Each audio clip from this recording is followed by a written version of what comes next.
India में almost हर साल 2 crore two wheeler बिकते हैं। 50% भी अगर आप ईवी मान लो तो 1 करोड़ साल का व्हीकल है। क्या आपके मन में ये फियर नहीं था कि इतने बड़े प्लेयर्स हैं, टीवीएस है, बजाज है, तो कभी ये फील नहीं हुआ? People, product and process, if you follow all these 3 things तो आपका सब कुछ सही चलेगा ही चलेगा। 248 किलोमीटर्स एक बड़ी रेंज मानी जाएगी। जी। So what was the reason of selecting that range? अगर आज भी आप लोगों से बात करोगे तो लोगों के ईवी अडॉप्शन में सबसे बड़ा जो अगर प्रॉब्लम या चैलेंज है, उस टाइम पर आपने जो प्लंज लिया from some kind of job to entrepreneurship, what was the thought behind that? इतना थॉट हम लोगों ने लगाया ही नहीं या इतना सोचा ही नहीं कि क्या हो सकता है क्या नहीं हो सकता है। फर्स्ट फोकस प्रॉफिटेबिलिटी, ठीक है, marketing and all of that, but focus on profitability सबसे पहली चीज़। कोई ऐसा बिजनेस प्लान या कोई ऐसा प्लान नहीं हुआ जो एक्सेल पे फेल हो जाए। तो हर चीज़ एक्सेल डॉक्यूमेंट पे पास ही होता है, अच्छा लगता है कि हाँ बहुत अच्छी कहानी है। Before this financial year ends we would be profitable.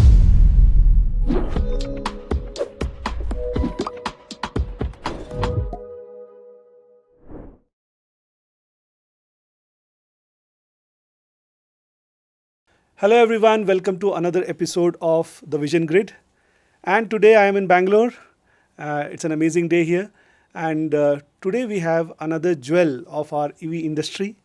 And we are featuring Simple Energy. We have the co-founder Shresht Mishra. Hello Shresht, कैसे हैं आप? Hi, thank you so much. And मैं अच्छा हूँ, आप कैसे हैं? All well. Right. तो श्रेष्ठ, कैसे शुरू हुआ ये जर्नी? लोग जानना चाहते हैं कि इलेक्ट्रिक व्हीकल इंडस्ट्री में क्या आपका इंटरेस्ट पहले से था या ग्रेजुअली सुहास ने आपको कन्विंस किया? How did it happen? So हमने स्टार्ट किया था 2018 में अनऑफिशियली। तो मैं और सुहास पहली बार मिले थे बहुत ही अनऑर्थोडॉक्स वेज में, राइट? तो वो मुझे मिला था इंस्टाग्राम पे। तो मेरा एक कॉमन फ्रेंड था, उसने मुझे इंट्रोड्यूस किया इंस्टाग्राम पे। अच्छा। तो इंस्टाग्राम पे हमारी बातचीत स्टार्ट हुई। तो I was just out of college, I was interning. तो उसने ये आइडिया दिया कि we would start something on the electric vehicle side, because उस टाइम टेस्ला का भी नाम हो रहा था, but in India there were a lot of players just जो चाइना से इम्पोर्ट कर रहे थे, रीब्रांड करके सेल कर रहे थे। तो he said that will build something in India जो सिर्फ ना कि इंडिया के लिए हो बट ग्लोबल स्टेज के लिए भी हो। तो I had my own thing कि यार कैसे करेंगे, it's not a small thing, you need a lot of money, कैसे करेंगे, टीम कहाँ से आएगी, ऑल ऑफ दैट। तो ही सेड कि नहीं ठीक है, लेट्स स्टार्ट। तो मेरे पास जो सेविंग्स थी, उसके पास जो सेविंग्स थी, हम लोगों ने मिलके स्टार्ट किया। एंड हम लोग बहुत लकी थे कि हमको राइट सेट ऑफ पीपल मिलते गए उस जर्नी के दौरान। तो ऐसे हमारा सफ़र स्टार्ट हो 2018 में अनऑफिशियली, और 2019 सितंबर में हमने कंपनी को रजिस्टर किया। तो हमने जब स्टार्ट किया था तो वी न्यू कि two wheeler industry is huge India में, मतलब उस टाइम तो सेकेंड लार्जेस्ट था चाइना के बाद। बट व्हेन वी सॉ कि adoption of electric vehicles, people are willing to buy, but उनको प्रोडक्ट वो वैसा नहीं मिल रहा जैसा वो चाहते हैं। फॉर एग्जांपल, अगर मैं कहूँ कि मेरे पास एक फ़ोन है, उससे मैं अगर दूसरा फ़ोन पे शिफ्ट करना चाहूँ तो उससे बेटर या एटलीस्ट उसके बराबर का फ़ोन मिलना चाहिए। बट इलेक्ट्रिक व्हीकल्स में ऐसा नहीं था। People were selling at lower price, मतलब कम दामों पर बेच रहे थे, बट प्रोडक्ट जो था उस क्वालिटी को नहीं बीट कर पा रहा था जो आईसी इंजन में मिल रहा था। That is when we thought कि ये मार्केट बहुत बड़ा हो सकता है। और आज आप देखोगे 2019-2020 के कंपैरिजन में तो ऑलमोस्ट 4 या 5 गुना हो चुका है। और अभी भी मार्केट के ग्रो होने का पोटेंशियल बहुत ज़्यादा है। इंडिया में ऑलमोस्ट हर साल 2 करोड़ टू व्हीलर बिकते हैं। तो मैं कह रहा हूँ अगर 50% भी अगर आप ईवी मान लो तो 1 करोड़ साल का व्हीकल है। तो वो हमको समझ में आया कि ये मार्केट बहुत बड़ा होने वाला है आने वाले टाइम में। या तो कभी ये पहले स्टार्टिंग में, मतलब जब हमारे पास कैपिटल नहीं होती है और जब हम नए आइडिया पे काम कर रहे होते हैं, राइट, तो क्या आपके मन में ये फियर नहीं था कि इतने बड़े प्लेयर्स हैं, टीवीएस है, बजाज है, एंड और भी बड़े नाम थे उस टाइम पर? तो हालांकि उस टाइम पर वो लोग सिर्फ आइस इंजन्स पे काम कर रहे थे, राइट, तो कभी ये फील नहीं हुआ?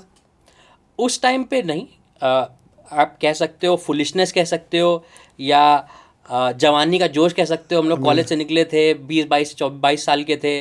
तो हम लोगों ने ये नहीं सोचा कि कंपटीशन को कैसे फेस करेंगे। हमने बस ये सोचा कि हम फोकस करेंगे प्रोडक्ट डेवलपमेंट में। जो हमारे हाथ में उस पर हम फोकस करके चलेंगे कि प्रोडक्ट जो हमें चाहिए स्पेसिफिकेशन मीट करें और कस्टमर्स को ऐसा कुछ दें जो कि उनकी एक्सपेक्टेशंस को एटलीस्ट पूरा कर सके या उससे बेटर हो। तो हमारा फोकस यही था पहले दिन से। और अभी भी हम बिलीव करते हैं कि प्रोडक्ट पे अगर आप फोकस करो, 3 चीज़ें हैं, people, product and the process. If you follow all these 3 things तो आपका सब कुछ सही चलेगा ही चलेगा। तो वही हमारा फोकस पहले दिन से रहा और आगे भी यही है। राइट, सही है। तो जब मैं आप सिंपल एनर्जी के बारे में पढ़ रहा था, तो मैंने क्या ऑब्ज़र्व किया कि आपने जो एक स्कूटर लॉन्च किया सिंपल वन विद 248 किलोमीटर की रेंज है, राइट। तो मैंने एक बात ऑब्ज़र्व करी कि एवरेजली एक इंडियन जो यूज़र है, अगर हम B2B की बात ना करें, तो वो 100 किलोमीटर से ज़्यादा उसकी कोई कंजम्पशन नहीं होती। तो 248 किलोमीटर्स एक बड़ी रेंज मानी जाएगी। तो उसके पीछे व्हाट वाज, क्योंकि आप मेरे ख्याल से आप टेक्निकल साइड लीड कर रहे थे, जी। Right. So what was the reason of selecting that range?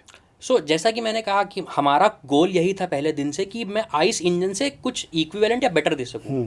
जो एक प्रोडक्ट है आइस इंजन में सबसे ज़्यादा बिकता है, वो फुल टैंक पे आपको करीब 200 से 250 किलोमीटर का एक बार में रेंज देता है, मतलब माइल आप एक बार में फुल टैंक में 250 किलोमीटर चल सकते हो।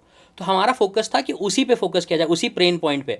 अगर आज भी आप लोगों से बात करोगे तो लोगों के ईवी अडॉप्शन में सबसे बड़ा जो अगर प्रॉब्लम या चैलेंज है वो रेंज एंग्जाइटी है। तो हमने उसी पे फोकस करके प्रोडक्ट बिल्ड किया। हमारा बाकी चीज़ें तो बाद में थी कि पहला कि आदमी को अगर मैं आईसी से ईवी पे ले जाना चाहता हूँ, या एक जैसे मैंने एग्जांपल दिया कि एक फ़ोन से दूसरे फ़ोन पे जाना है, तो एटलीस्ट उसके बराबर या उससे कुछ बेटर देना पड़ेगा। तो बेटर कैसे हो जाएगा? आपका प्राइसिंग कम हो जाता है रनिंग का, बिकॉज आपको पेट्रोल का खर्चा नहीं करना, सर्विस उस पर काफ़ी ज़्यादा कम है।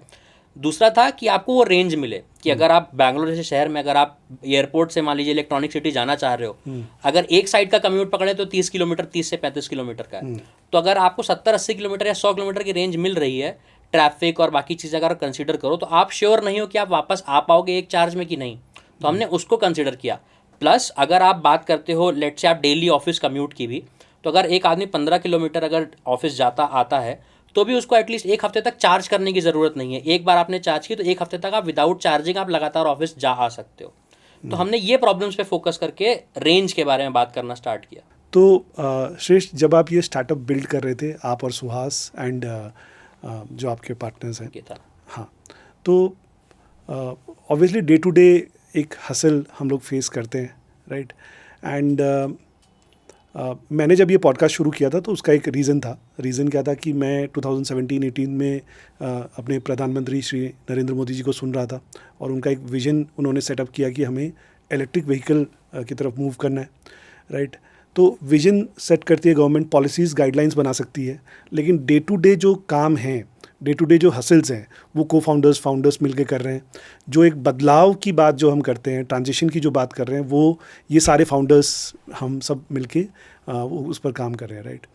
तो जो प्रोडक्ट जो आप लोगों ने जब फाइनलाइजेशन किया, राइट, हम जब एक 4 दीवारी रूम के अंदर बैठ के जब हम प्रोडक्ट फाइनल करते हैं और जब वही स्कूटर मार्केट में जाता है, तो लोगों का एक फीडबैक हमें मिलता है।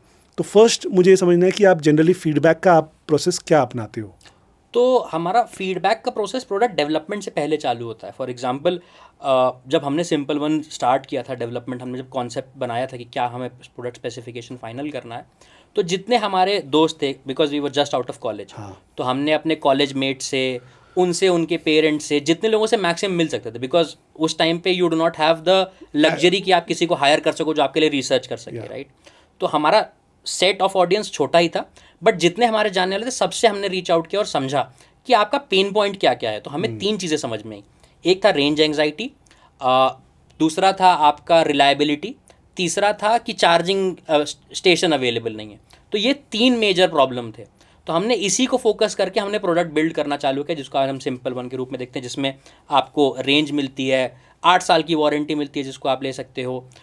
उसके अलावा आपको रिलायबिलिटी मिलती है, सारे टेस्ट हमने प्रॉपरली किए हुए हैं, चाहे IP67 कंपोनेंट्स हों, फिर उसके बाद चासी वैलिडेशन, वो सारे कंपोनेंट्स जितने आप व्हीकल में देखते हो, at par with any of the IC scooters और products that are available in the market today.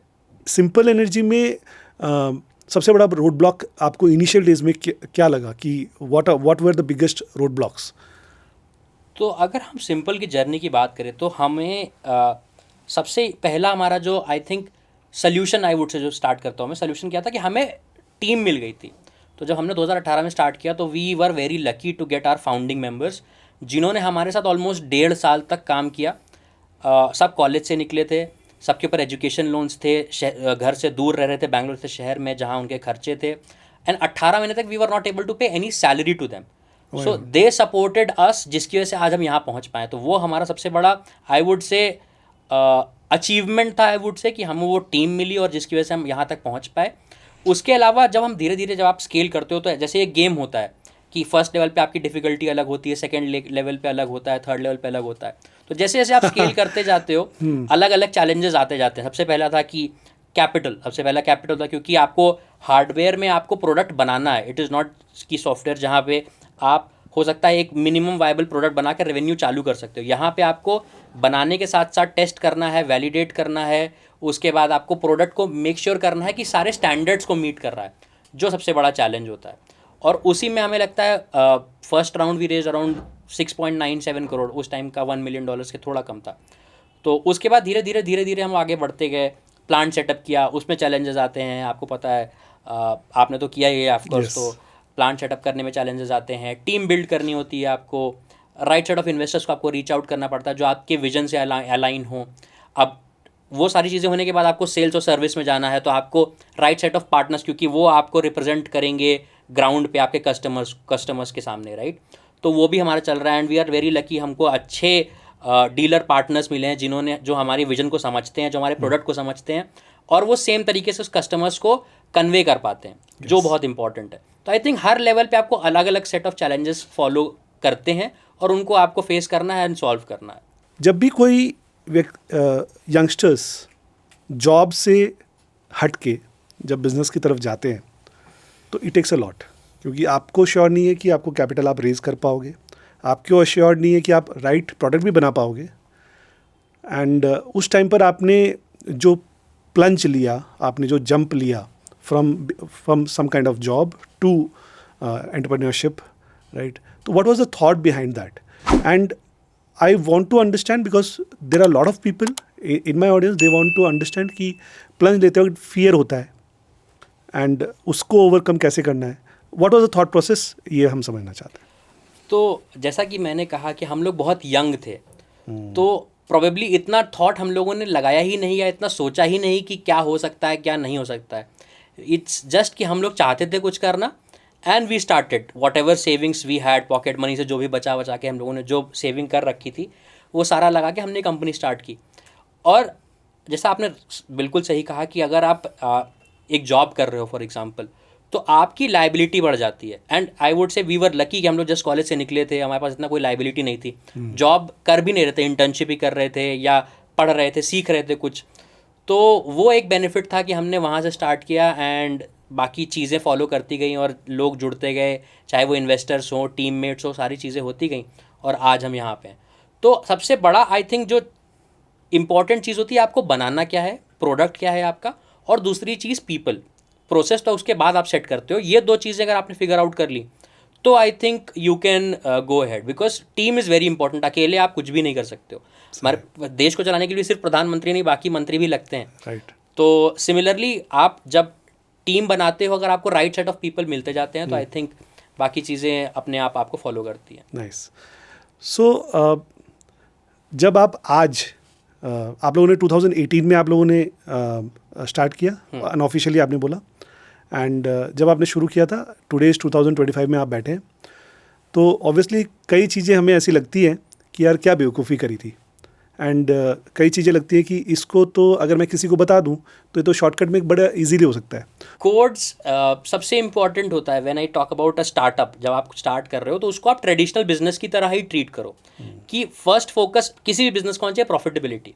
बाकी चीज़ें फॉलो आप, ठीक है, marketing and all of that, बाकी स्पेंड्स जो होते हैं वो एडिशनल है, बट फोकस ऑन प्रॉफिटेबिलिटी सबसे पहली चीज़। दूसरी चीज़, जैसा कि मैंने कहा, आपको टीम चाहिए, आपको स्ट्रॉन्ग पीपल चाहिए, आपसे जो बेटर सोच सके, जो आपसे ज़्यादा समझदार हो और उनको एक्सपीरियंस ज़्यादा हो, जितना ज़्यादा समझ हो, जितना ज़्यादा आपसे बेटर हो, तो आपको उस कमरे में बैठ के आपको सीखने को मिलता है बहुत सारी चीज़ें।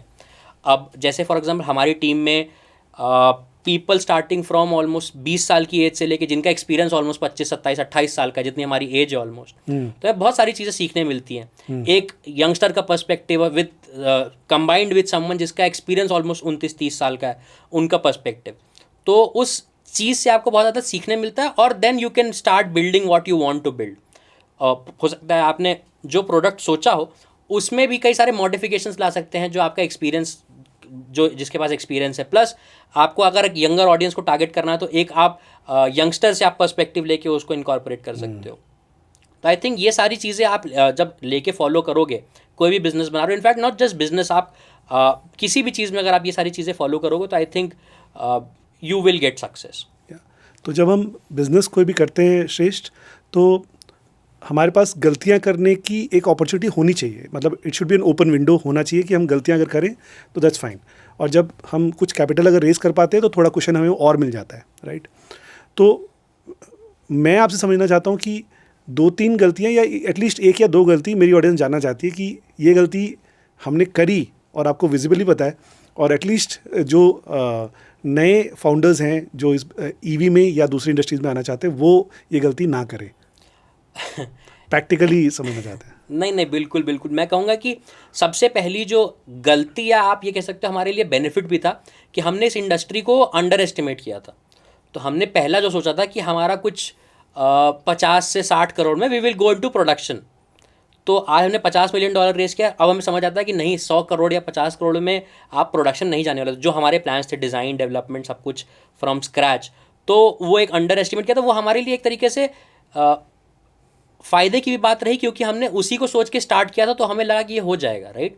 तो वो आप जैसे मैंने कहा कि जवानी का जोश कह सकते हो, बचपना कह सकते हो, या कुछ भी कह सकते हो, कि हमने वहाँ से स्टार्ट किया and today we are here.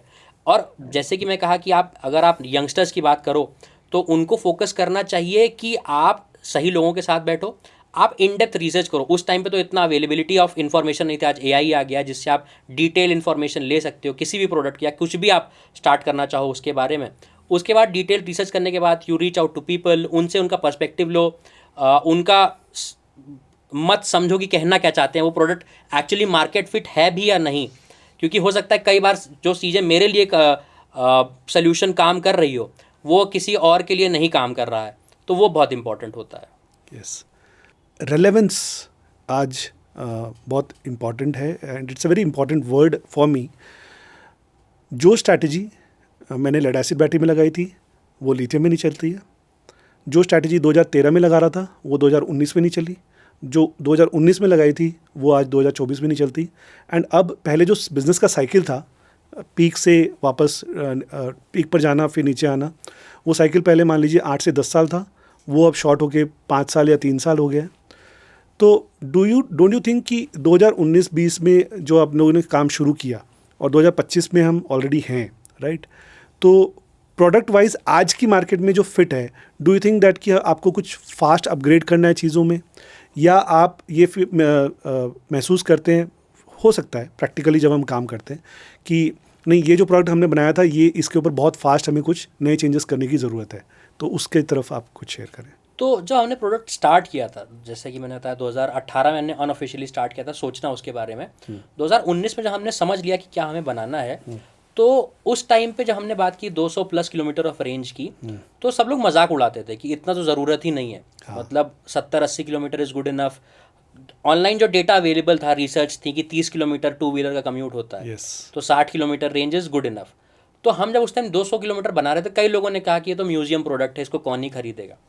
आज 2025 में जब हम बात कर रहे हैं, हर कोई बात कर रहा है लॉन्गर रेंज की। कोई भी आप प्रोडक्ट जब लॉन्च करते हो तो कस्टमर से पहले या कंपनी का भी सबसे ज़्यादा फोकस होता है कि रेंज कितनी दे रहा है प्रोडक्ट। तो I think today also that is relevant. Of course जैसा कि आपने कहा कि कोई भी स्ट्रैटेजी अगर आप, चाहे वो मार्केटिंग स्ट्रैटेजी हो, प्रोडक्ट स्ट्रैटेजी हो, वो अक्रॉस इंडिया भी नहीं चलती है। टाइम तो डिफरेंट है। अगर आप कोई प्रोडक्ट बनाते हो सकता है वो नॉर्थ में बहुत एक्सेप्टेड हो, साउथ में ना हो सकता है वेस्ट में एक्सेप्टेड हो, ईस्ट में ना हो।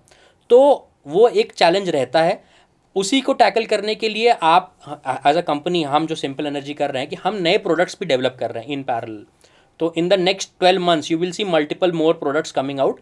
वो हमने और ज़्यादा रिसर्च करके, क्योंकि हमारे पास अब रिसोर्सेस है, तो और ज़्यादा लोगों को रीच आउट करके, समझ के, हमारे डीलर पार्टनर्स हैं उनसे इन्फॉर्मेशन लेके, क्योंकि वो वहाँ पे एक्चुअली ग्राउंड पे कस्टमर से मिलते हैं, समझते हैं चैलेंजेस जो हैं, उनको कंसिडर करके हम नए प्रोडक्ट्स जो है डेवलप कर रहे हैं। तो ऑफकोर्स जैसा कि आपने कहा कि एक स्ट्रैटेजी हर टाइम नहीं काम करती है। वो प्रोडक्ट लाइफ साइकिल भी बहुत छोटा होता जा रहा है, क्योंकि टेक्नोलॉजी डेवलप हो रही है, टेक्नोलॉजी इवॉल्व हो रही है, तो कस्टमर्स को और ज़्यादा चाहिए होता है। और कस्टमर्स का भी बिल्कुल सही चाहना है कि चाहिए मुझे, अगर मैं पैसे पे कर रहा हूँ तो I should get better product every single time. But in a 2 wheeler specific if I talk about, तो प्रोडक्ट जो है, मतलब ऐसा नहीं कि आप एक बार बेच के आप अपना हाथ हटा सकते हो। Now the products have become smarter. आपको ओवर द एयर अपडेट्स मिलते हैं, जैसे जैसे आपका फ़ोन होता है, आपको नए अपडेट्स आते हैं, नई यूआई आ जाता है, नए फीचर्स आ जाते हैं, वो सारी चीज़ें आप स्कूटर में आप कर सकते हो। हमारा जो स्कूटर है वो 7 इंच टच स्क्रीन के साथ आता है जिसमें 4G सिम इनेबल्ड है। तो आप नए जब अपडेट्स आते हैं, नए फीचर्स आते हैं, हम वो डायरेक्टली रोल आउट कर सकते हैं अपने एग्जिस्टिंग कस्टमर्स को। तो वो एक पार्ट है। उसके अलावा हम नए प्रोडक्ट भी डेवलप कर रहे हैं जिससे कस्टमर्स, ज़्यादा बड़े कस्टमर बेस को हम रीच आउट कर सकें और टारगेट कर सकें। ग्रेट। सो अभी जो सिंपल का जो स्कूटर है आप लोगों का, उसमें कितने परसेंट पार्ट आपके सेल्फ डेवलप्ड हैं 100%, और कितना परसेंट पार्ट हम आउटसोर्स्ड या बाहर से हम लोग खरीदते हैं? क्योंकि मेजर ऑटोमोटिव इंडस्ट्रीज़ में हमने क्या देखा है कि डिज़ाइन एक कंपनी बनाती है, और चाहे वो मारुति हो, hyundai हो, and there are lot of automotive component manufacturers, वो उसको मैन्युफैक्चर करते हैं, राइट? जी। So how is the complete system of Simple? हमारा डिज़ाइन सब कुछ स्क्रैच से है, सब कुछ हमने डिज़ाइन किया है। Of the shelf I think बहुत ही रेयर होगा कुछ जो होगा। Motor, controller, BMS, battery, BMS, everything, HMI जो 7 इंच टच स्क्रीन डैशबोर्ड है वो भी हमने स्क्रैच से डेवलप किया है। वाओ। ऑफ कोर्स हमारे वेंडर पार्टनर से जो मैन्युफैक्चरिंग करते हैं हमारे अलग अलग कंपोनेंट्स की, बट डिज़ाइन हमारा खुद का होता है। हमारे जो मैन्युफैक्चरिंग प्लांट है वहाँ पे बैटरी, मोटर और व्हीकल असेंबली, ये 3 चीज़ें इन हाउस होती हैं। सो ये क्वेश्चन पूछने का के पीछे मेरा एक रीज़न था, और रीज़न ये है कि 2 थियरी फाउंडर्स फॉलो कर रहे हैं। एक, या तो हम बिल्ड का करते हैं, कोई भी टेक्नोलॉजी आप बिल्ड कर रहे हो, या फिर एक टेक्नोलॉजी आप बाई कर रहे हो, राइट? तो what is your view about this theory, both the theories? नहीं, डेफिनेटली बिल्ड करने में टाइम लगता है, एफर्ट लगता है, पैसे लगते हैं, because you have to build everything from scratch. आपको टाइम स्पेंड करना पड़ता है, पढ़ना पड़ता है उसके बारे में कि why you want to choose this path, और let's say choose this material, या सारी चीज़ें, प्रोसेस, वो सारी चीज़ें। तो it is also depending on the use case, because when we started, जो हम स्पेसिफिकेशन हमने फाइनल की थी, we went out in the market कि if I can get a product which can suit my needs, but there was no product as such. 2019 में I think EV Motors ही बहुत कम companies बनाती थी, और specification जो हमको चाहिए था वो कोई नहीं बना रहा था। Either you import from some other country, let's say German company और प्रॉब्ली चाइना, जो हम बिल्कुल नहीं करना चाहते थे। तो we thought that we will develop it from scratch. तो हमने वहाँ से प्लान करके वहाँ से हमने डेवलपमेंट स्टार्ट किया। आई थिंक वो यूज़ केस पे वेरी करता है कि आप क्या उसका इस्तेमाल करना है, तो कहाँ आपको चाहिए और क्या रेडिली अवेलेबल है। तो आपको इन डेप्थ जाके रिसर्च करना पड़ता है कि अगर वो डेवलप करोगे तो कितना कॉस्ट आएगा, क्या बेनिफिट्स मिलेंगे, राइट? तो आपको वो मेजर करना पड़ेगा कि वो कुछ एडेड बेनिफिट दे रहा है कि नहीं दे रहा है डेवलप करना। अगर वो एडेड बेनिफिट नहीं दे रहा, then probably look out for something which is available off the shelf. अब फॉर एग्जाम्पल व्हील, आप व्हील गोल ही बनेगा, उसको आप री इन्वेंट नहीं करना चाहिए, किसी को करना भी नहीं चाहिए कि मैं कोई और डिज़ाइन प्लान कर लूँ या कुछ कर लूँ। हो सकता है वेट ऑप्टिमाइजेशन आप कर सकते हो, लुक्स मॉडिफाई कर सकते हो, बट गोल को it's like you should not go and re invent the wheel जो हज़ारों सालों से चलता आ रहा है। तो दैट इज़ द थिंग कि आपको समझना पड़ेगा कि क्या आपके लिए एडेड एडवांटेज है, क्या आपको बेनिफिट देगा और क्या नहीं देगा, उसके हिसाब से आपको आगे प्लान करना चाहिए। क्या B2B सेगमेंट और B2C सेगमेंट जो है वो अलग अलग लोग रूल कर रहे होंगे? मार्केट में जब हम जाएंगे तो क्या एक ही तरह के व्हीकल्स दिख रहे होंगे या कुछ एक अलग मिक्स होगा? How do you visualize that thing? मैं being a co-founder I want to dig deep and understand कि what's that vision you are seeing. I would say technology के साथ साथ, जैसे आपने बिल्कुल कहा कि कस्टमर आज का बहुत ज़्यादा एजुकेटेड है, वो कुछ भी लेने से पहले बहुत रिसर्च करता है। फॉर एग्जांपल अगर मुझे एक फ़ोन भी लेना है, राइट, या किसी को भी, फॉर एग्जांपल यंगस्टर्स, आप देखोगे नए ब्रांड्स भी कई सारे हैं जो अगर आपको फॉर एग्जांपल यूज़ केस अगर किसी का गेमिंग है तो वो गेमिंग फ़ोन की तरफ हो सकता है, उसमें कई सारे बड़े ब्रांड्स ना फिट बैठते हो सकता है कोई नया ब्रांड फिट बैठता हो। सिमिलरली विथ स्कूटर्स या any electric vehicle product also, वो कस्टमर यूज़ केस पे वेरी करेगा, and customers will not follow only brand, they will also follow the value proposition, कि वैल्यू प्रोपोजिशन क्या मिल रही है प्रोडक्ट में, चाहे वो रेंज हो, चाहे वो परफॉर्मेंस हो, लुक्स हो, यूटिलिटी स्पेस अवेलेबल, सीट के अंदर जो बूट स्टोरेज होता है वो कितना है, वो सारी चीज़ें कस्टमर्स आज डिटेल रिसर्च करके अपने यूज़ केस के हिसाब से खरीदता है। और B2B ऑफ कोर्स, B2B में क्या होता है, सबसे पहला इंपॉर्टेंट फैक्टर होता है कॉस्ट। आदमी चाहता है कि जो कस्टमर होता है, जो एंड यूज़र फॉर एग्जांपल, या कोई लीजिंग कंपनी है या कोई रेस्टोरेंट है या कोई है, वो चाहता है जितने कम कॉस्ट में मुझे मिल जाए और मैक्सिमम रेंज।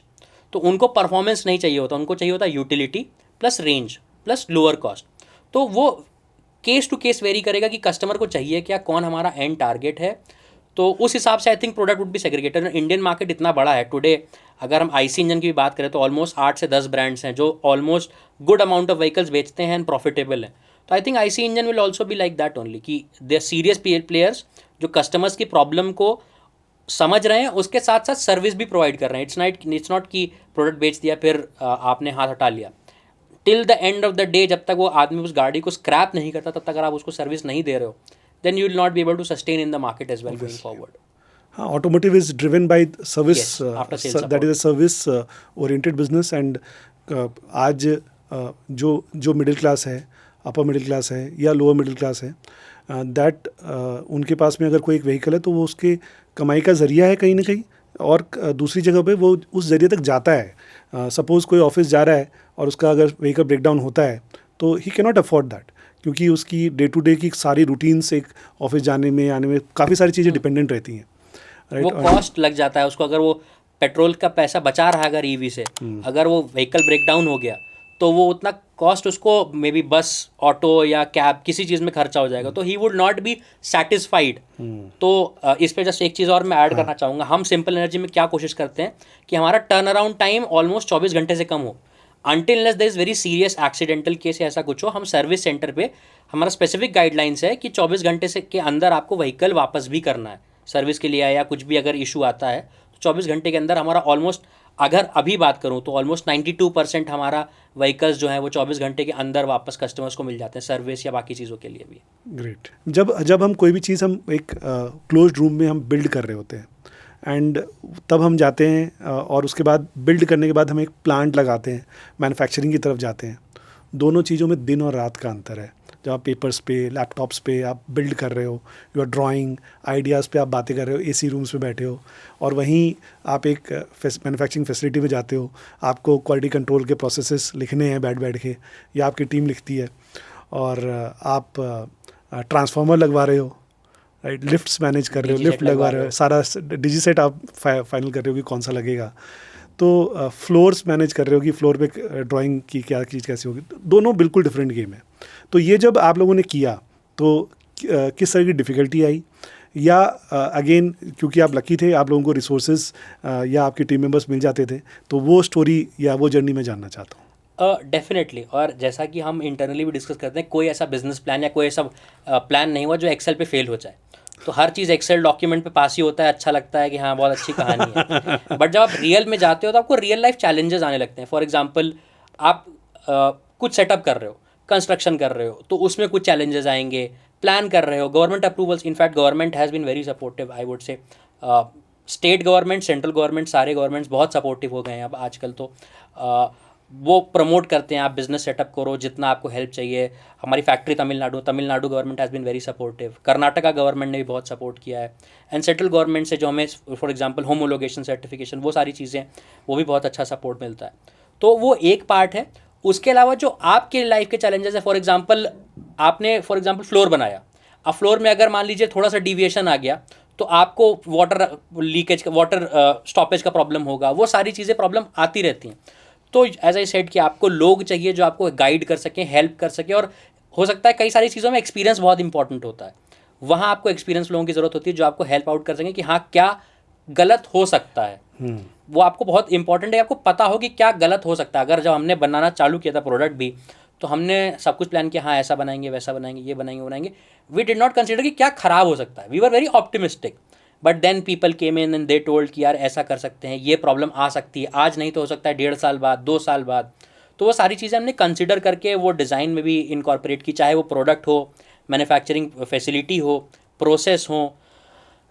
वो सारी चीज़ों में हमने इनकॉर्पोरेट किया कि हाँ फ्यूचर प्रूफ और फूल प्रूफ मैकेनिज्म को हम जितना इनकॉर्पोरेट कर सकें. And that only comes with experience and knowledge of that particular domain. तो वो बहुत हेल्प करता है आपको. यस. तो 2 अप्रोच है जब आप स्टार्टअप बिल्ड कर रहे हो. या तो आप जब कुछ स्टार्टअप्स ऐसे हैं जिनके पास फंड्स की फ्री फ्लो नहीं रहता है, तो 2 अप्रोच हैं कि किसी को आप हायर करते हो with full time on role, और there is lot of talent in India जो अप्रॉक्सीमेटली लाइक 48-50 ईयर्स की एज है और एक्सपीरियंस है उनके पास में 20-25 साल का ऑन द ग्राउंड एक्सपीरियंस है, तो they are ready to get on boarded as a consultant. तो एट सिंपल एनर्जी या आपकी पर्सनल थियरी में क्या रहता है कि do you hire people as consultant, या आप हमेशा ज़्यादा इंटरेस्टेड रहते हो कि ऑन रोल लोगों को लेके आएँ, टैलेंट को लेके आएँ? जब हम कोई भी डिसीजन लेते हैं, जब मैंने जैसा कि मैंने कहा कि आपने बोला बाई वर्सेस बिल्ड, तो सिमिलर केस पे हम इसको कंपेयर करते हैं कि what is the value addition that any resource can do. Of course with experience they have knowledge, they have experience कि रियल लाइफ में क्या प्रॉब्लम उन्होंने फेस किए हैं जब वो कुछ भी आप कर रहे हो उस पर्टिकुलर एरिया ऑफ एक्सपर्टीज़ में, राइट. तो हम कंपेयर करते हैं कि फॉर एग्जांपल अगर कोई काम है, अगर वो सिर्फ 3 महीने या 4 महीने में खत्म हो जाएगा, then probably we will not hire a full time resource, we would opt for somebody who can help us in that particular time frame. But अगर कुछ long term process, for example अगर मुझे चासी डिज़ाइन करनी है, it is not a one time process, it's a continuous process. चाहे वो design हो, validation के बाद अगर कुछ चेंजेस हैं तो वो करने पड़ेंगे, उसके बाद नए प्रोडक्ट्स डेवलप करने पड़ेंगे, या फील्ड से अगर कोई इशू आते हैं, वो सारी चीज़ें लॉन्ग टर्म प्रोसेस है. तो उसके लिए you have to have someone in your team. At the same time we focus on building the next level of talent. कि मतलब एक एक्सपीरियंस बंदा आप लेके आए हो, he has experience of 20-25 years. At the same time you have to nurture people, कि आप किसी को इंटर्न लेके आ रहे हो, वो सीख रहा है, वो ग्रो कर रहा है, उसका कैरियर पाथ बहुत इंपॉर्टेंट होता है. तो हमारा फोकस वैसा रहता है कि we have to have a member, चाहे वो कंसल्टेंट बेसिस पे हो, चाहे वो फुल टाइम बेसिस पे हो, he has to nurture talent also and also develop next level of leadership. की लीडरशिप बहुत इंपॉर्टेंट होती है. नॉलेज आप किताब से ले सकते हो, बट जो रियल लाइफ प्रॉब्लम्स हैं वो एक्सपीरियंस और आप करोगे तो ही आपको समझ में आएगा, और वो धीरे धीरे लर्न करते जाते हैं लोग. लवली.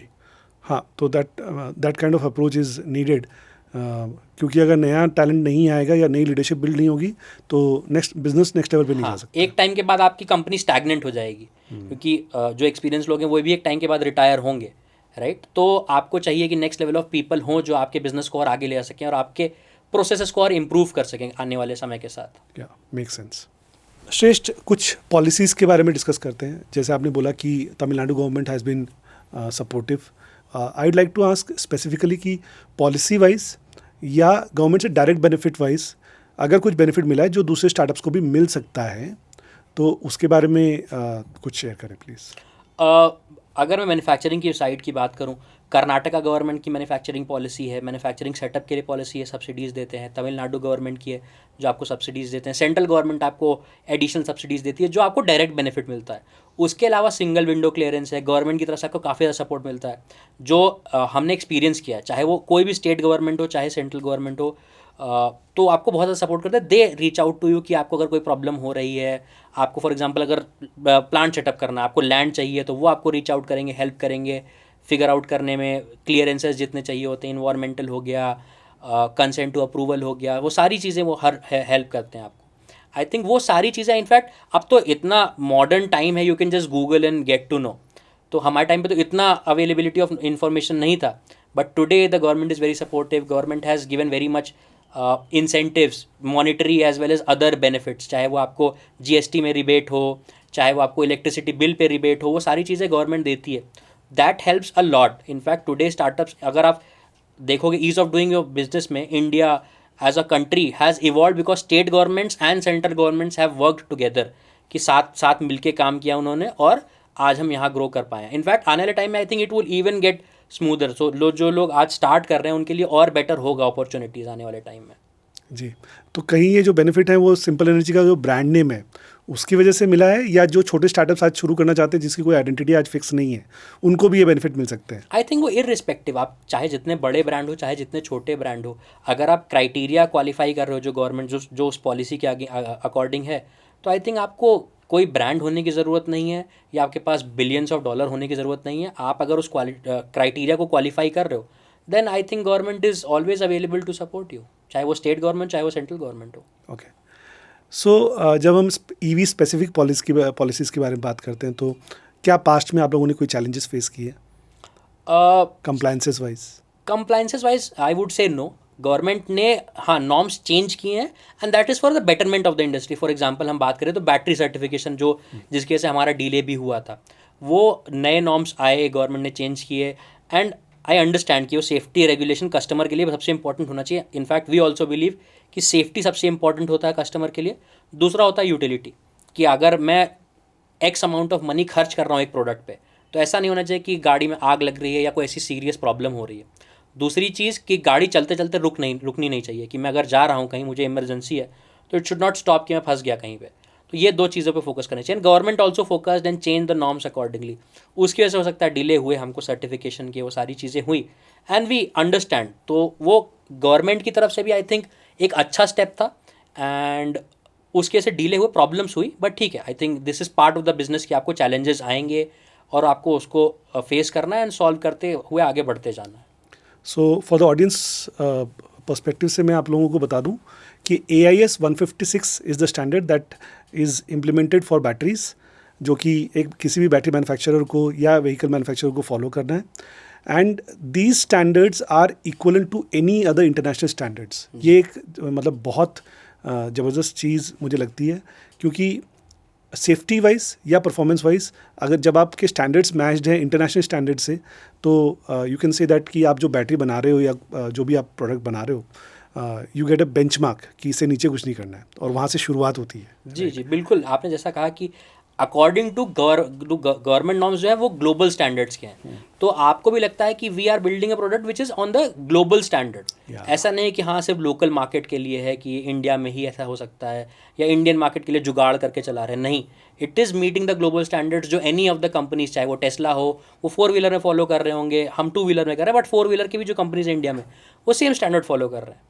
तो safety is something that has increase, चाहे वो आप एयर बैग्स की बात करो, भारत एनकैप की बात करो, सारी चीज़ें in fact government is now putting on the OEMs कि आप मेक श्योर करो कि कस्टमर की safety is not compromised at all.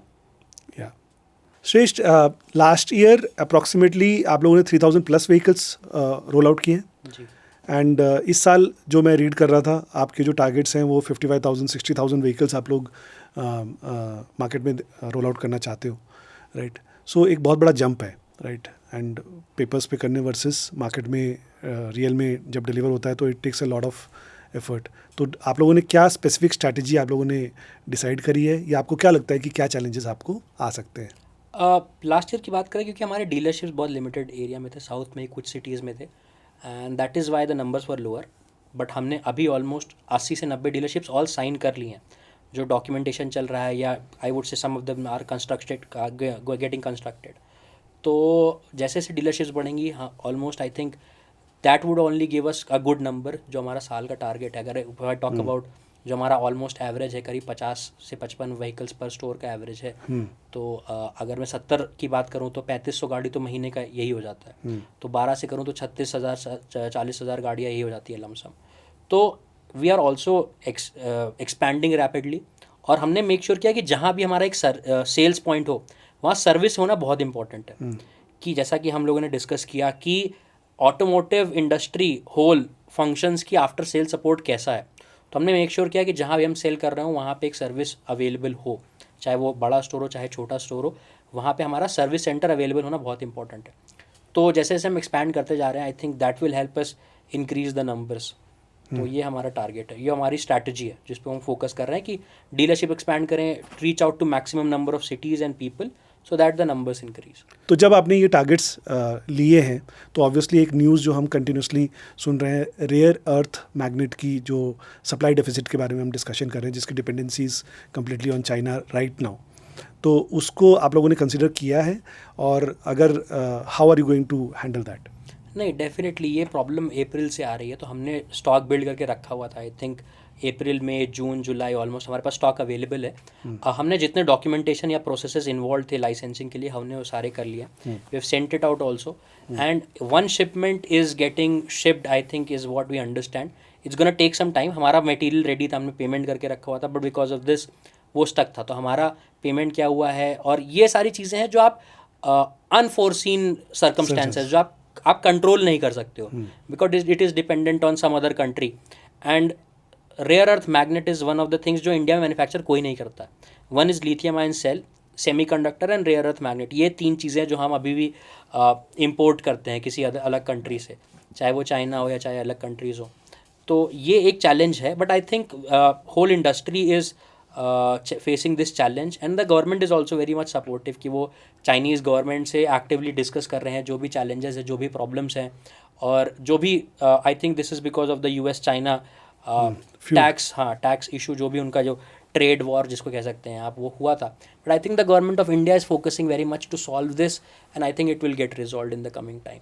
हो सकता है 10-15 दिन इधर उधर डीले हो, बट आई थिंक आने वाले टाइम में जुलाई में आपको ये सारी चीज़ें सॉल्व हो जाएंगी. या सो जब मैं समझ रहा हूँ कि आप डीलरशिप्स आप लोग फाइनलाइजेशन कर रहे हैं, तो जब आप एक डीलर पार्टनर को चूज़ करते हो तो उसके अंदर what quality do you see, या फिर सिर्फ इन्वेस्टमेंट एक क्राइटेरिया है? How do you finalise dealership with somebody? It's a 360 degree evaluation what we do. First thing कि आप कंपनी के विजन और प्रोडक्ट से अलाइन करते हो कि जो हमने बनाया है, जो हम सोचते हैं आप उससे अलाइन करते हो कि नहीं, वो सबसे इंपॉर्टेंट होता है. बिकॉज डीलर पार्टनर हमारे लिए एक रिप्रेजेंटेटिव होता है ग्राउंड पे, जो कस्टमर से डेली मिलेगा, उसकी प्रॉब्लम समझेगा, उसको कन्विंस करेगा कि हाँ ये प्रोडक्ट आपके लिए बेस्ट है या सूटेबल है, क्यों है, राइट. तो ये सबसे इंपॉर्टेंट है कि आप कंपनी के विजन और प्रोडक्ट से अलाइन करते हो. दूसरी चीज़ of course financial side is one part of it. Second is कि आप इसको लॉन्ग टर्म कितना समझते हो, लॉन्ग टर्म कितना देख रहे हो, because it's a long term relationship that we are building. It's not कि आज खोला कल बंद कर दिया. उससे कस्टमर का भी कॉन्फिडेंस लूज होता है एंड ब्रांड रेपुटेशन भी हैम्पर होता है. तो हम डीलर्स के साथ एक्सटेंसिव टाइम स्पेंड करते हैं, अंडरस्टैंड करते हैं, चाहे वो जगह फाइनलाइजेशन से लेके कैसे उनका और केपेक्स कम किया जा सके, कैसे ऑप्टिमाइज किया जा सके, कैसे उनको हेल्प कर सकें कि वो ज़्यादा से ज़्यादा सेल कर सके. Because whenever we are going into a new city, probably a lot of people don't know about us, right. तो हमको उस पर मार्केटिंग कैसे स्पेंड करना है, कैसे डीलर को हेल्प आउट करना है, कैसे डीलर को हेल्प आउट करना है ऑन अदर एक्टिविटीज़, राइट. तो उस पर हम फोकस करते हैं. उसके अलावा हम उनका 360 डिग्री इवैल्यूएशन करते हैं, चाहे वो फाइनेंशियल हो, लीगल हो, वो सारी चीज़ें हम प्रॉपर ड्यू डिलिजेंस करने के बाद ही फाइनल करते हैं. हम जब एक इलेक्ट्रिक व्हीकल का जो प्रोडक्ट है वो मार्केट में जब अवेलेबल नहीं होता है तो कंज्यूमर का बिहेवियर कुछ हम डिफरेंट देखते हैं, और जैसे ही कुछ ऑप्शंस अवेलेबल हो जाते हैं तो कंज्यूमर का बिहेवियर डिफरेंट होता है. तो आप लोगों ने कंज्यूमर के बिहेवियर में क्या कोई शिफ्ट अभी रिसेंटली देखा है? मे नॉट बी कि व्हीकल अवेलेबल था नहीं था, या उसकी प्रायोरिटीज़ चेंज हो जाती हैं, तो क्या आप लोगों ने कोई कंज्यूमर के बिहेवियर में कोई शिफ्ट या उसकी जो रिक्वायरमेंट है उसमें कोई चेंजेस देखे? कस्टमर एज आई सेड कि वो कस्टमर वैल्यू ड्रिवन है आज का कस्टमर. इट्स नॉट कि आदमी कम ही पैसा खर्च करना चाहता है. हो सकता है कुछ कस्टमरों में, हर कस्टमर की अलग अलग रिक्वायरमेंट होती है, अलग अलग वे ऑफ लुकिंग होता है, वे ऑफ थिंकिंग होता है. बट कस्टमर आज का जो है बहुत ही वैल्यू ड्रिवन है कि उसको क्या चाहिए, क्यों चाहिए, वो सारी चीज़ें रिसर्च करके, अंडरस्टैंड करके, समझ के, सारी चीज़ें पढ़ के आता है. तो वो उसको पता है कि अगर लेट से अगर हमारे शोरूम में आ रहा है तो उसने देखा है, समझा है, ऑनलाइन रिव्यूज़ देखे हैं, सारी चीज़ें देखने के बाद ही वो आ रहा है. तो कस्टमर इवॉल्व होता है. जैसे कि आप हम लोगों ने पहले भी डिस्कस किया कि life cycle of product has reduce. पहले वो 10 साल होती थी, आप इतने फ्रीक्वेंटली नए नए लॉन्चेस नहीं देखते थे, चाहे वो 2 व्हीलर चाहे वो 4 व्हीलर हो. Product development life cycle also बहुत कम हो चुकी है. हाँ. तो आई थिंक वो एक है कि आपके लिए जो प्रोडक्ट कस्टमर ने हो सकता है परसों देखा हो या 1 साल पहले देखा हो, उसके लिए आज उसकी उतनी वैल्यू ना रह जाए. But at the same time technology has evolve कि आपको नए नए फीचर्स आप कस्टमर को सेम प्रोडक्ट में दे सकते हो, नए नए ऑप्शंस दे सकते हो. फॉर एग्जांपल आप ब्लूटूथ कनेक्टिविटी पहले के व्हीकल्स में नहीं होता था. आज ब्लूटूथ कनेक्टिविटी 4 व्हीलर क्या 2 व्हीलर में भी आपको दिखता है. हमारे यहाँ ब्लूटूथ कनेक्टिविटी है, आप म्यूज़िक कंट्रोल कर सकते हो, आपको कॉल नोटिफिकेशन, व्हाट्सएप नोटिफिकेशन, ये सारी चीज़ें आती हैं. तो ये सारे फैक्टर्स जो होते हैं वो आपके प्रोडक्ट को इवॉल्व करते रहते हैं. नए डेवलपमेंट्स, नए प्रोडक्ट एक चीज़ है, बट एग्जिस्टिंग को आप कैसे और अपग्रेड कर सकते हो कस्टमर के लिए, वो बहुत इंपॉर्टेंट है. क्योंकि आज के ज़माने में जैसा कि नए प्रोडक्ट्स आते जा रहे हैं, तो अब कस्टमर ने खरीद लिया तो हर रोज़ तो 2 व्हीलर तो नहीं खरीदने जाएगा कि हर 6 महीने, हर साल भर में वो चेंज करेगा.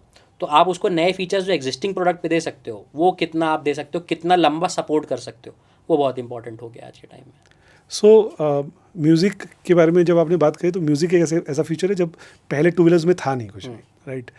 तो वो एक मे बी ऑब्वियसली कहीं ना कहीं डिमांड दिखाई दी गई है तो उसको बनाया गया, and that is in the market now. So what 2-3 features do you see कि ये 2-3 फीचर्स आप जल्दी मे बी सिंपल करे या नहीं करे, मतलब मार्केट में ज़रूर देखने को मिल सकते हैं? I think majority of the features आप देखोगे तो अवेलेबल हैं आज. जो फॉर एग्जांपल जैसे कि हिल होल्ड, जो एक बहुत बड़ा फीचर है, जो अगर आप सिटीज़ लाइक बैंगलोर जहाँ आप अनइवन टेरेन है, जहाँ मान लीजिए ऊंचा नीचा है अगर रोड, तो अगर आप व्हीकल पार्क कर रहे हो तो पहले के व्हीकल्स नहीं होता था.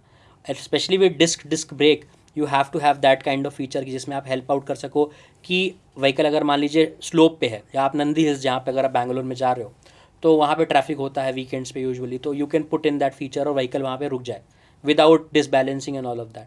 एक वो फीचर है। उसके अलावा एक एडिशन जो बहुत ही I would say loved feature है, मैप्स ऑन द स्कूटर। तो आपको अलग से फ़ोन निकाल के बार बार मैप ट्रैक करने की ज़रूरत नहीं है। हमारे स्कूटर में 7 इंच टच स्क्रीन में आपको मैप दिखता है। अगर आप मान लीजिए यहाँ से आप एयरपोर्ट जा रहे हो तो आप लोकेशन डालो and it will take you to the airport with the best traffic, कि जो बेस्ट पॉसिबल रूट है वो सारी चीज़ें कंसिडर करके लेके जाता है।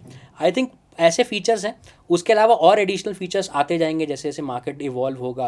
Eight the same time we also believe कि कस्टमर्स को ऐसा नहीं होना चाहिए कि कोई फीचर बहुत ही ज़्यादा महंगा पड़ रहा है, वो बहुत इंपॉर्टेंट है। एक फीचर और अगर बात करें तो कस्टमर का राइडिंग पैटर्न, जब कस्टमर को पता लगता है कि हाँ मैंने इतना इस मोड में चलाया, इस स्पीड पे था, इस पे था, ये करने से मेरी रेंज और बेटर मिल सकती है मुझे। एनालिटिक्स की बात कर रहा हूँ जो मैं, कि कस्टमर को जब वो कस्टमर साइड पे मिलता है तो वो बहुत ही ज़्यादा बेनिफिशियल होता है। वाह। हाँ, मतलब अभी तक मैंने जो ऑब्जर्व किया था, एनालिटिक्स जो है ओईएम अपने लिए यूज़ कर रहे हैं या फिर फ्लीट ऑपरेटर्स हैं वो अपने लिए यूज़ कर रहे हैं, बट एंड कंज्यूमर के लिए ये यूज़ होगा, एक यूनिक चीज़ होगी जी। एक और बज़ जो मैं चाइना कुछ एग्जीबिशंस में मैंने विजिट किया और मैंने सेल्फ बैलेंसिंग स्कूटर्स कुछ देखे, तो what is your view? Self balancing scooters will only आपकी बैटरी को ही यूज़ करेंगे at the end of the day, तो उससे आपका रेंज अफेक्ट होगा।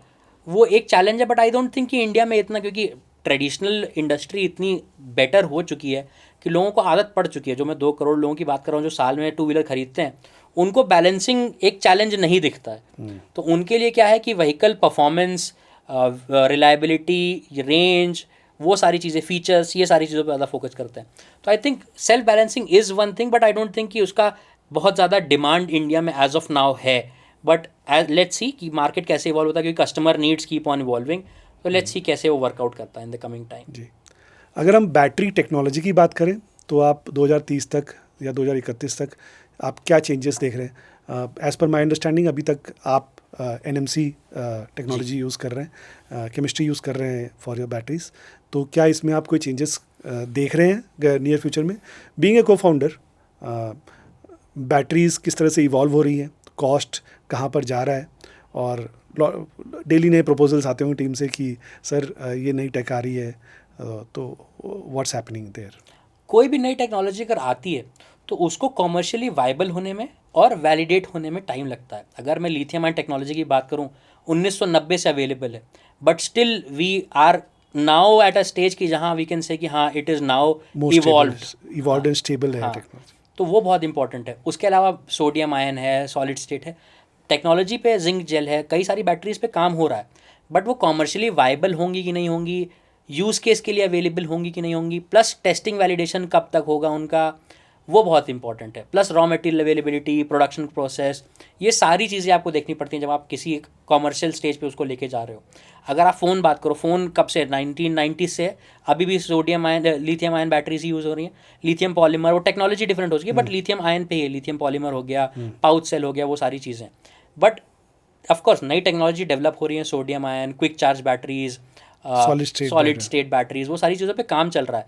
बट कब तक वो कॉमर्शियली वायबल होगी और मास प्रोडक्शन में अवेलेबल होगी, ये देखने वाली चीज़ है। और मुझे लगता है कि 2030 तक तो इंडिया के लिए तो आई थिंक अभी नहीं होगी, क्योंकि हमारे को प्रोडक्ट बना के इंडिया में टेरेन अगर आप देखो या टेम्परेचर देखो, -50 से लेके -5 से लेके +50 degree Celsius, road conditions, load conditions, वो सारी चीज़ें वेरी करती हैं। तो वो सारी चीज़ें कंसिड्रेशन में आने के लिए, वैलिडेट होने के लिए, किसी को मास प्रोडक्शन में जाने के लिए वो टाइम लगेगा।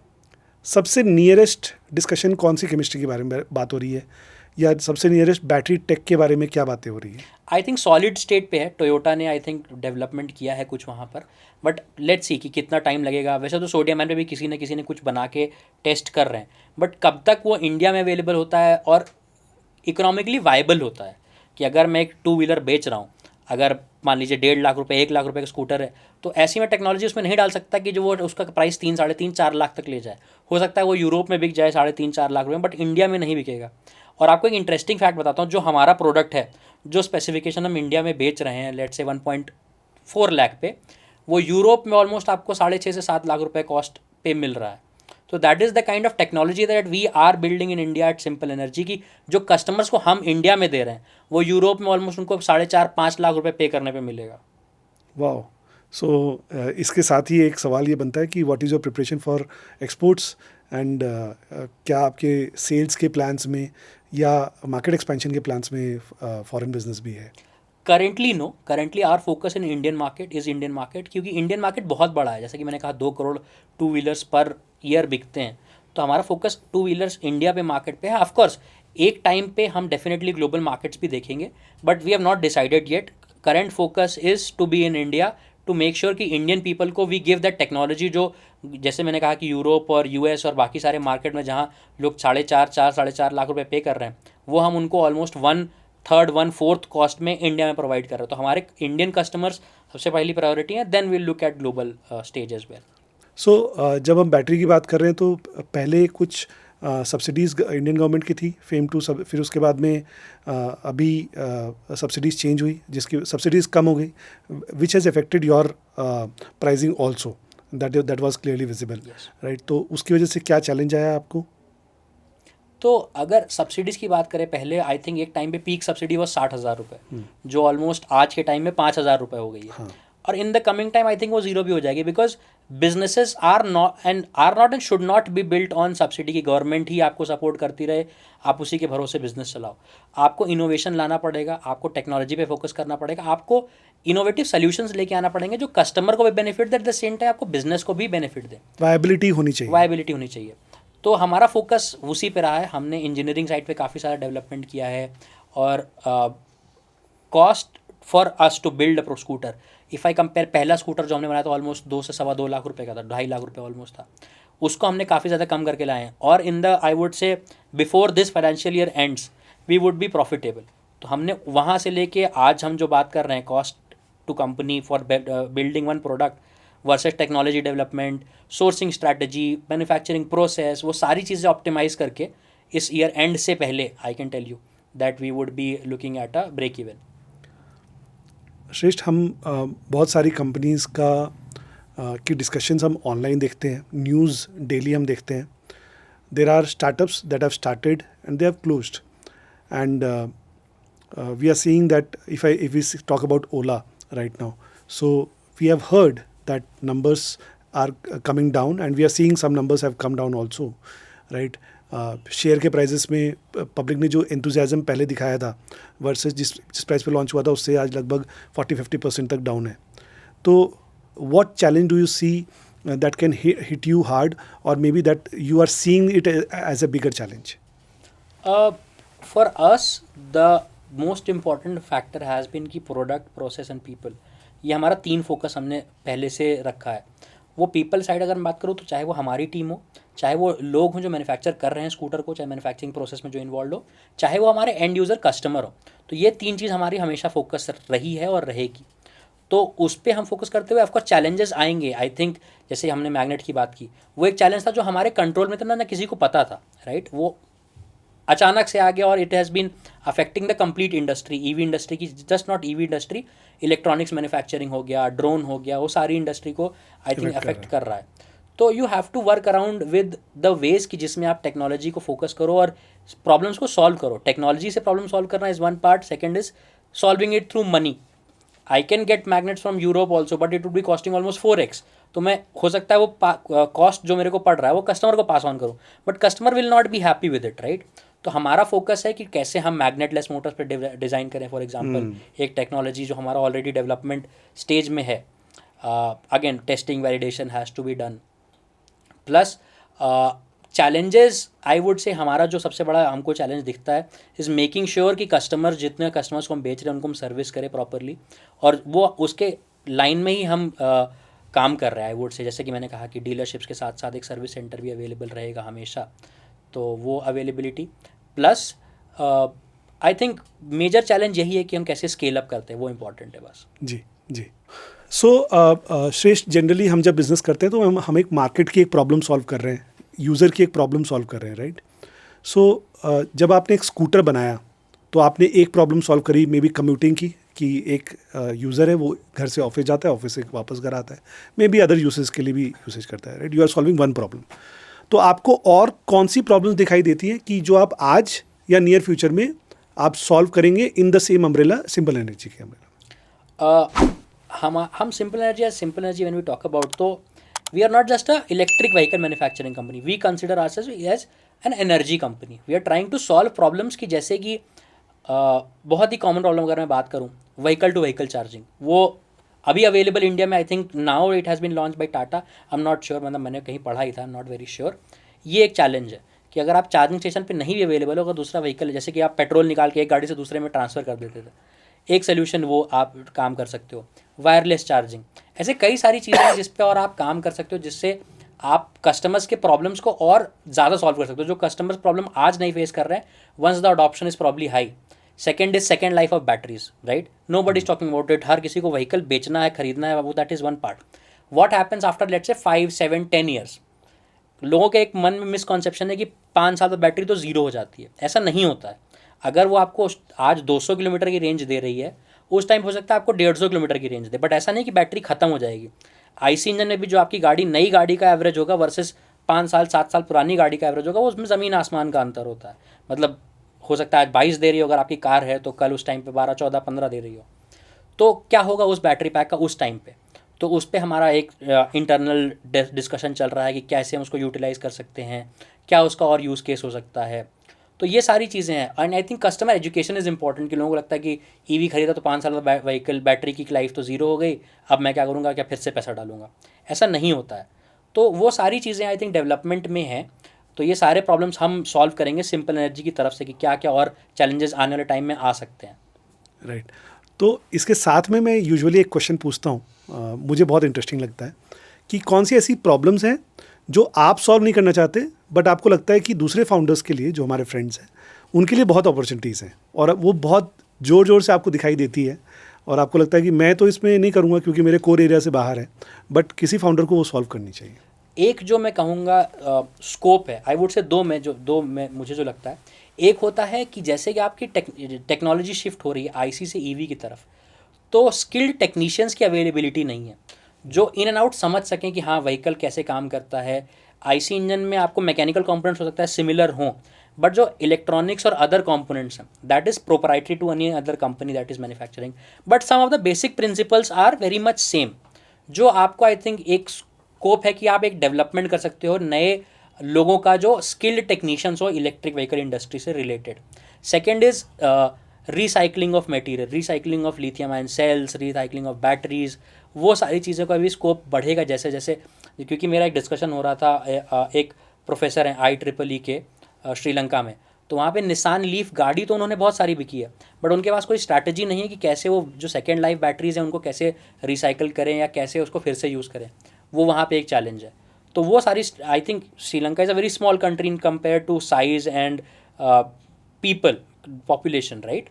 तो इंडिया में आई थिंक वो एक प्रॉब्लम को सॉल्व करने के लिए we should focus. I think a lot of people are doing, but at the same time I think it would require many more people to solve that problem, because not just EV, चाहे वो phone में ले लो, आप drones में ले लो, अलग अलग अलग इलेक्ट्रॉनिक कंपोनेंट्स हैं, उसमें सब में बैटरी का इस्तेमाल होता है। और नॉट जस्ट बैटरी, चाहे आप हर टाइप का ई वेस्ट की बात करो, PCBA हो गया, इलेक्ट्रॉनिक कंपोनेंट्स हो गए, उन सबको आपको रिसाइकिल करना पड़ेगा, क्योंकि आप जैसे जैसे मैनुअल से डिजिटल की तरफ मूव कर रहे हो उतना ज़्यादा technological e-waste would also come up.